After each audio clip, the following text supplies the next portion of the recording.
हाँ तो प्यारे बच्चों नमस्कार। फाइनली राजस्थान बोर्ड कक्षा 12 के सभी विषयों के जो मॉडल पेपर हैं बोर्ड एग्जाम 2026 के लिए वो फाइनली आपके जारी हो चुके हैं। इस वीडियो के अंदर मैं आपको राजस्थान बोर्ड कक्षा 12 हिंदी का मॉडल पेपर विद सॉल्यूशन बताने वाला हूं, तो वीडियो को आपको कंप्लीट देखना है और इसी मॉडल पेपर के अकॉर्डिंग आपके बोर्ड परीक्षा 2026 में हिंदी का कंप्लीट पेपर आने वाला है। इसी के अकॉर्डिंग अब आपको हिंदी की तैयारी करनी है। अगर आपको हिंदी के पेपर में पूरे 80 नंबर फोड़ने हैं, पूरे 80 नंबर अगर आपको लाने हैं तो ये पूरा मॉडल पेपर आपको अच्छे से तैयार करना है। इस मॉडल पेपर से काफी सारे क्वेश्चंस हैं वो आपको बोर्ड परीक्षा 2026 में हिंदी के पेपर में आपको सेम टू सेम देखने को मिलेंगे।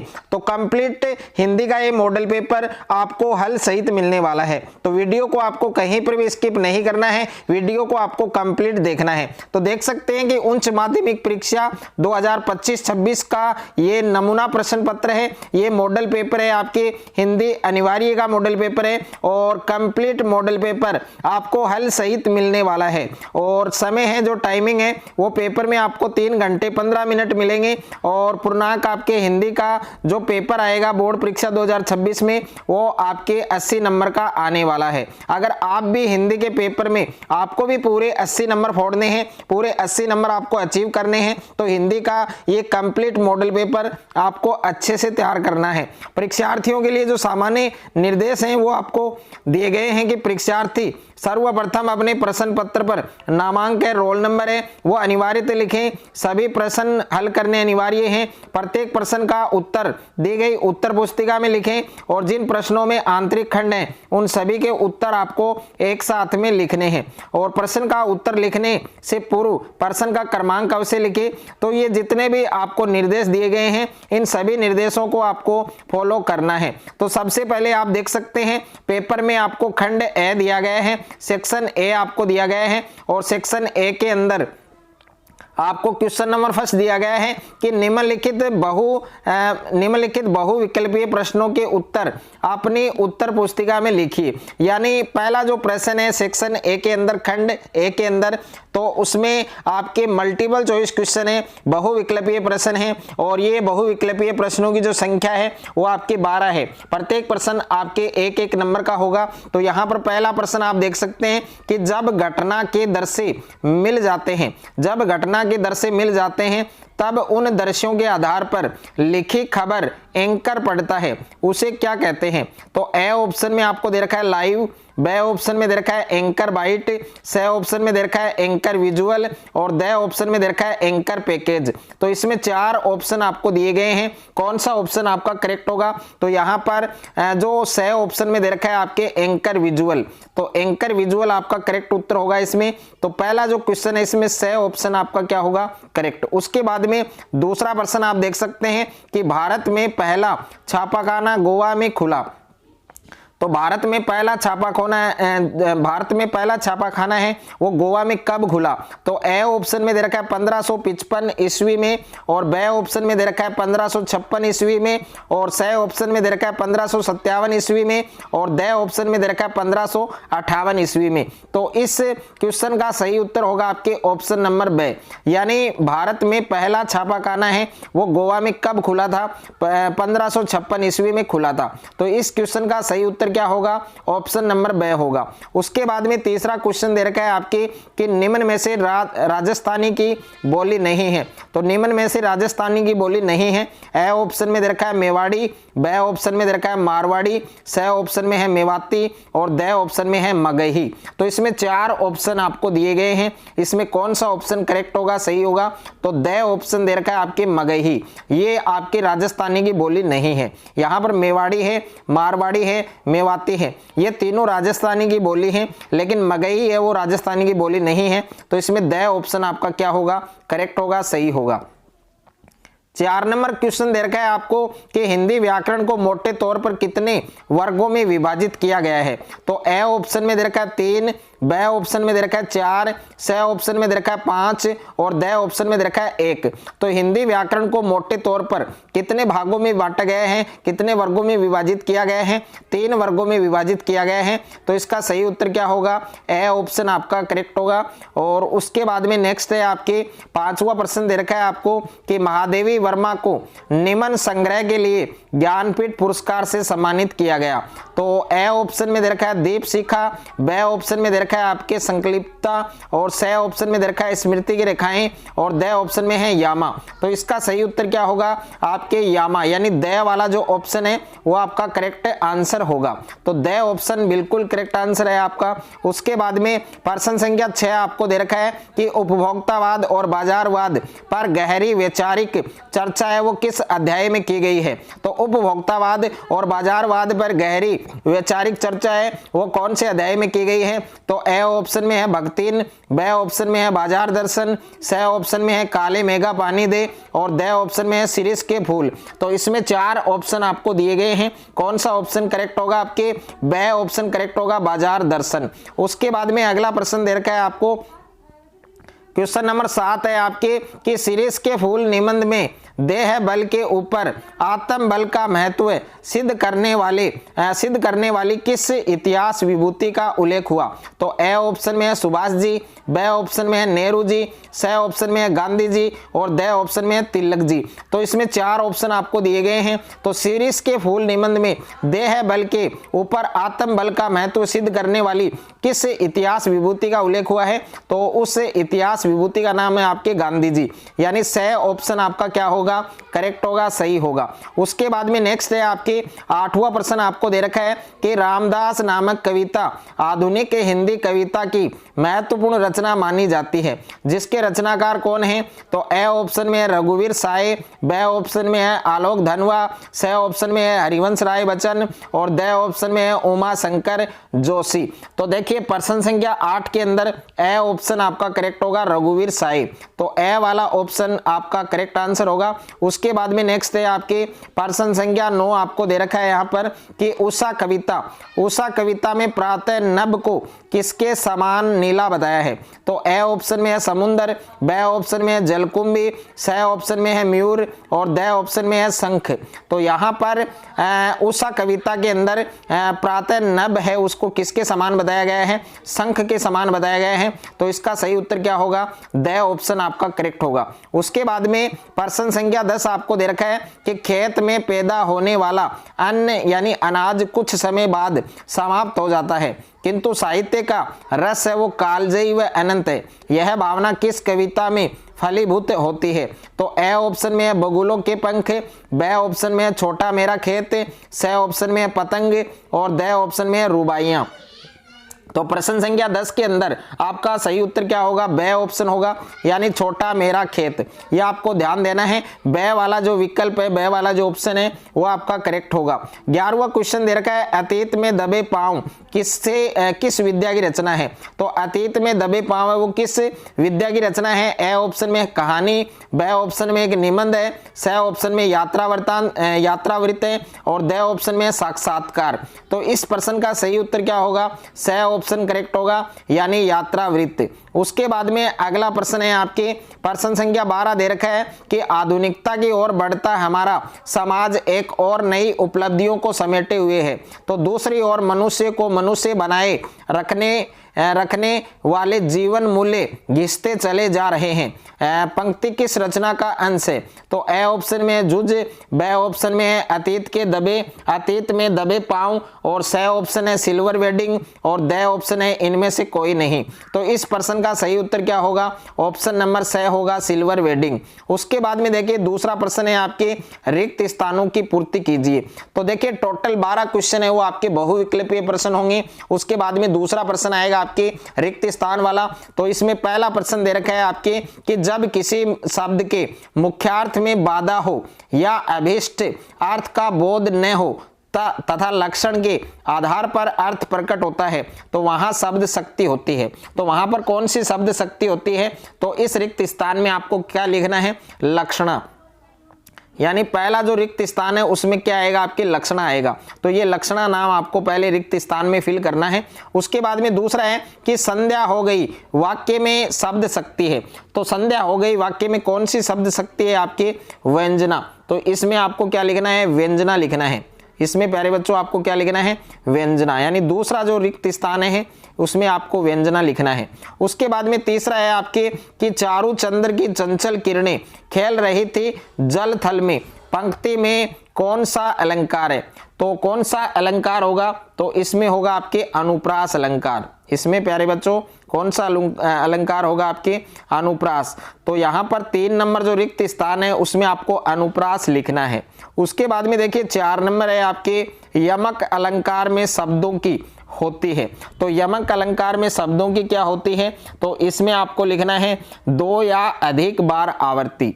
इस रिक्त स्थान में आपको क्या लिखना है, 2 या अधिक बार आवर्ती, यानी 4 नंबर जो रिक्त स्थान है उसमें आपको लिखना है बच्चों 2 या अधिक बार आवर्ती, ये नाम आपको इसमें लिखना है।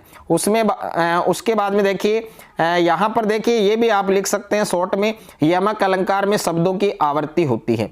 तो इसमें आवर्ती नाम भी लिख सकते हैं, तो भी आपका सही माना जाएगा। उसके बाद में देखिए 5वां है आपके इनक्लूजर शब्द के लिए हिंदी पारिभाषिक शब्द क्या है। तो 2-3 अर्थ बता रहा हूं मैं आपको, जो आप लिखते हैं वो आपका सही माना जाएगा। तो यहाँ पर आप लिख सकते हैं घेरा, यानी 5 नंबर में आप घेरा भी लिख सकते हैं, और यहाँ पर आप प्रांगण भी लिख सकते हैं। यहाँ पर बच्चों आप क्या लिख सकते हैं, घेरा लिख सकते हैं, प्रांगण लिख सकते हैं, और परिवेश भी लिख सकते हैं। और क्या लिख सकते हैं आप, परिवेश, ये लिख सकते हैं। इसके अलावा भी बहुत सारे अर्थ हैं। उसके बाद में देखिए यहाँ पर 6 नंबर है आपके कार्यवृत्त के लिए सही अंग्रेजी पारिभाषिक शब्द क्या है। तो कार्यवृत्त के लिए सही अंग्रेजी पारिभाषिक शब्द है आपके मिनट्स। तो इसमें आपको लिखना है MI, उसके बाद में N, उसके बाद में U, उसके बाद में TES, मिनट्स आपको लिखना है। तो देखिए टोटल 6 प्रश्न आपके रिक्त स्थान वाले आएंगे। उसके बाद में तीसरा प्रश्न आपको दे रखा है कि निम्नलिखित अपठित गद्यांश को पढ़कर पूछे गए प्रश्नों के उत्तर अपनी उत्तर पुस्तिका में लिखिए। तो ये गद्यांश आपको ध्यान पूर्वक पढ़ना है। अगर आपने इसको ध्यान पूर्वक पढ़ लिया, अच्छे से आपने पढ़ लिया इसको, तो इसमें जितने भी क्वेश्चंस आपको पूछे गए हैं प्रत्येक क्वेश्चंस का सही उत्तर आप दे पाएंगे। तो देखिए बचपन की स्मृतियों में एक विचित्र सा आकर्षण होता है, कभी कभी लगता है जैसे सपने में सब देखा होगा। परिस्थितियां बहुत बदल जाती हैं। अपने परिवार में कई पीढ़ियों के बाद उत्पन्न हुई मेरे परिवार में प्राय 200 वर्ष तक कोई लड़की थी ही नहीं। सुना है उसके पहले लड़कियां को पैदा होते ही परम धाम भेज देते थे। फिर मेरे बाबा ने बहुत दुर्गा पूजा की। हमारी कुलदेवी दुर्गा थी। मैं उत्पन्न हुई तो मेरी बड़ी खातिर हुई और मुझे वह नहीं सहना पड़ा जो अन्य लड़कियों को सहना पड़ता है। परिवार में बाबा फारसी और उर्दू जानते थे, पिता ने अंग्रेजी पढ़ी थी, हिंदी का कोई वातावरण नहीं था। तो देखिए यहाँ पर पहला प्रश्न आपको पूछा गया है कि उपयुक्त गद्यांश का उचित शीर्षक है। तो ए ऑप्शन में है जीवन, ब ऑप्शन में है बचपन, स ऑप्शन में है परिवार, द ऑप्शन में है शिक्षा। तो इसका जो उचित गद्यांश का जो शीर्षक है वो क्या होगा, बचपन होगा, यानी ब वाला जो ऑप्शन है वो आपका करेक्ट होगा। उसके बाद में देखिए दूसरा प्रश्न आपको पूछा गया है कि निम्न में से लेखिका की कुलदेवी थी। तो लेखिका की कुलदेवी कौन थी, दुर्गा थी। तो ए वाला जो ऑप्शन है वो आपका क्या होगा, करेक्ट होगा। उसके बाद में देखिए तीसरा प्रश्न आपको पूछा गया है कि लेखिका के पिता ने किस भाषा में अध्ययन किया था। तो लेखिका के पिता ने किस भाषा में अध्ययन किया था, अंग्रेजी में। तो इसमें स वाला जो ऑप्शन है वो आपका करेक्ट होगा। उसके बाद में देखिए 4 नंबर प्रश्न है कि लेखिका के बाबा ने दुर्गा पूजा क्यों की थी। और 5वां प्रश्न है कि बचपन में लेखिका के परिवार का शैक्षिक वातावरण अच्छा था, कैसे। और 6ठा प्रश्न है बचपन की स्मृतियों का क्या असर रहता है। तो ये सभी क्वेश्चन के आंसर आपको मिल जाएंगे। 4 नंबर क्वेश्चन है आपके कि निम्नलिखित अपठित पद्यांश को पढ़कर पूछे गए प्रश्नों के उत्तर अपनी उत्तर पुस्तिका में लिखिए। तो रोमांचित सी लगती वसुधा आई जो गेहूं में बाली, अरहर सनई की सोने सी किंकिणियां है शोभावली, उड़ती भीनी तेलाकत गंध, फूली सरसों पीली पीली, लो हरित धरा से झांक रही, नीलम की कली तीसी नीली। तो यहाँ पर पहला प्रश्न है कि निम्न में से वसुधा शब्द वो किसके लिए प्रयुक्त हुआ है। तो वसुधा का अर्थ क्या होता है, धरती होता है, पृथ्वी होता है। तो इसमें ब वाला जो ऑप्शन है वो आपका करेक्ट होगा। उसके बाद में देखिए दूसरा प्रश्न आपको पूछा गया है यहाँ पर कि उपयुक्त पद्यांश का उचित शीर्षक क्या होगा। तो इसमें 4 ऑप्शन दे रखे हैं, ग्राम जीवन है, नगर जीवन है और वन जीवन है और नवजीवन है। तो इसमें 4 ऑप्शन आपको दिए गए हैं, कौन सा ऑप्शन आपका करेक्ट होगा, सही होगा, वो आप सभी बच्चों को कमेंट बॉक्स में जरूर बताना है। उसके बाद में तीसरा प्रश्न है कि अरहर व सनई की कलियों को किसके समान बताया गया है। यहाँ पर किंकणी के समान बताया गया है। तो इसमें ब वाला जो विकल्प है वो आपका करेक्ट होगा। उसके बाद में 4 नंबर प्रश्न दे रखा है कि हरित धरा से कौन झांक रहा है और क्यों। और 5वां प्रश्न है फूली सरसों पीली पीली, पंक्ति का भाव आपको लिखना है। और 6ठा प्रश्न है वसुधा कैसे रोमांचित हो रही है, यह आपको बताना है। उसके बाद में देखिए 5वें प्रश्न के अंदर सभी प्रश्नों के उत्तर आपको मिलेंगे। तो निम्नलिखित अति लघुतरात्मक प्रश्नों के उत्तर आपको 20 शब्दों में देने हैं। प्रत्येक प्रश्न आपके 1-1 नंबर के हैं। तो यहाँ पर पहला प्रश्न है कि पहलवान की ढोलक पाठ में अकस्मात गांव में क्या वज्रपात हुआ। तो इसमें हुआ था मलेरिया और हैजा महामारी का प्रकोप आया। इसमें आपको यही लिखना है कि एक तो मलेरिया और हैजा महामारी का प्रकोप आया। और दूसरा प्रश्न है आपके अनामदास का पोथा उपन्यास के उपन्यासकार का नाम आपको लिखना है। तो इसके उपन्यासकार का नाम क्या होगा, आचार्य हजारी प्रसाद द्विवेदी जी, आचार्य हजारी प्रसाद द्विवेदी जी। उसके बाद में तीसरा प्रश्न है खुद को हिंदी और उर्दू का दोआब मानने वाले कवि की 2 काव्य रचनाओं के नाम। तो एक काव्य रचना है रहीम के दोहे और दूसरी है फारसी या उर्दू काव्य। यानी पहली जो रचना है उसका नाम क्या है, रहीम के दोहे, और दूसरी रचना का नाम है फारसी या उर्दू काव्य। 4 नंबर प्रश्न है कैमरे में बंद अपाहिज कविता रघुवीर साये के किस संग्रह से ली गई है। तो इसमें होगा लोग भूल गए हैं। इसमें क्या लिखना है आपको, लोग भूल गए हैं, लोग भूल गए हैं, ये आपको लिखना है, लोग भूल गए हैं। उसके बाद में देखिए 5वां प्रश्न है आप लोगों की देखा देखी सेक्शन की घड़ी भी सुस्त हो गई है, सिल्वर वेडिंग अध्याय में यह कथन किसका था। तो यह कथन था यशोधर बाबू के बेटे भूषण का, यशोधर बाबू के बेटे भूषण का एक कथन था। और 6ठा प्रश्न है अतीत में दबे पांव पाठ के आधार पर बताइए कि मोहनजोदड़ो पर 3 खंडों का एक विशद प्रबंध किसमें छपवाया था। तो यह छपवाया था पुरातत्व विभाग के अधिकारियों या कर्मचारियों ने, पुरातत्व विभाग के अधिकारियों या कर्मचारियों ने छपवाया था।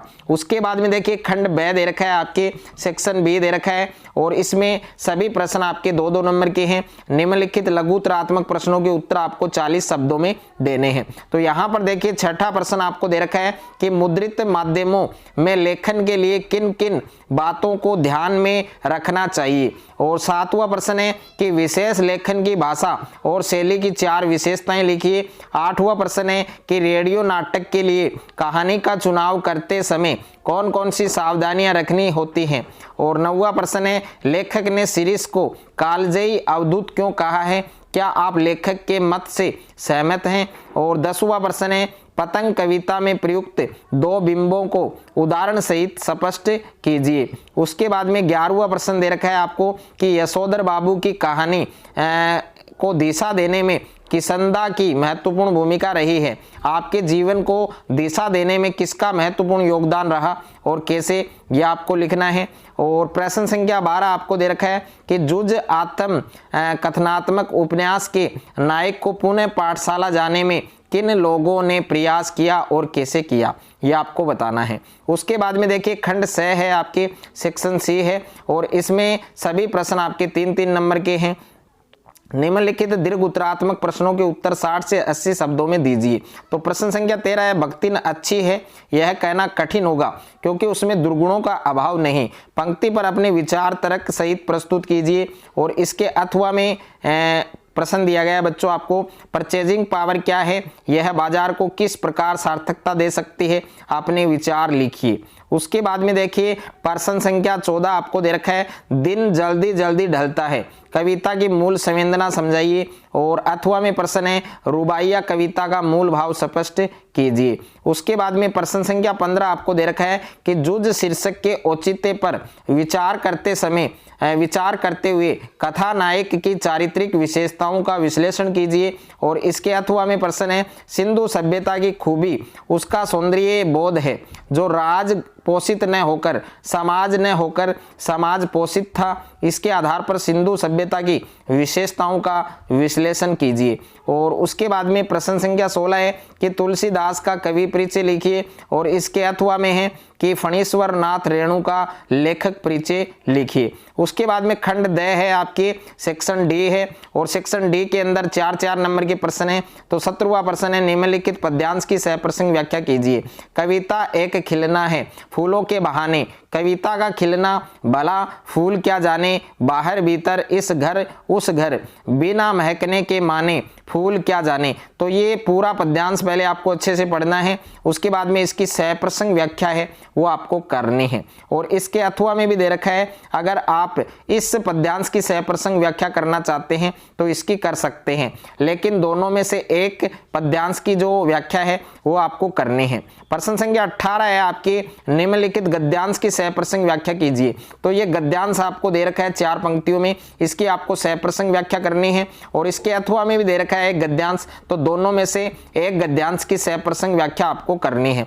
उसके बाद में डियर स्टूडेंट प्रश्न संख्या 19 है कि शासन सचिवालय राजस्थान सरकार चिकित्सा विभाग की ओर से पल्स पोलियो अभियान हेतु निर्धारित प्रारूप में ज्ञापन आपको लिखना है। 5 नंबर का ये प्रश्न है। और इसके अथवा में प्रश्न दे रखा है, उप शासन सचिव उद्योग विभाग राजस्थान सरकार जयपुर की ओर से राजस्थान में हैंडलूम के कारखाने खुलवाने हेतु निर्धारित प्रारूप में अधिसूचना आपको लिखनी है। और प्रश्न संख्या 20 आपको दे रखा है, निम्नलिखित विषयों में से किसी एक विषय पर लगभग 300 शब्दों में आपको निबंध लिखना है। और ये 5 नंबर का निबंध आएगा आपके। इसमें पहला है मातृभाषा और उसका महत्व, दूसरा है टैरिफ वार का अंतर्राष्ट्रीय व्यापार पर प्रभाव, तीसरा है वृक्षारोपण महाअभियान, 4 नंबर है कृत्रिम बुद्धिमत्ता का वर्तमान स्वरूप। तो ये 4 निबंध दिए गए हैं, इनमें से एक निबंध आपको तैयार करना है। तो हिंदी का ये पूरा मॉडल पेपर मैंने इस वीडियो के अंदर आपको दिया है, पूरा मॉडल पेपर आपको अच्छे से तैयार करना है।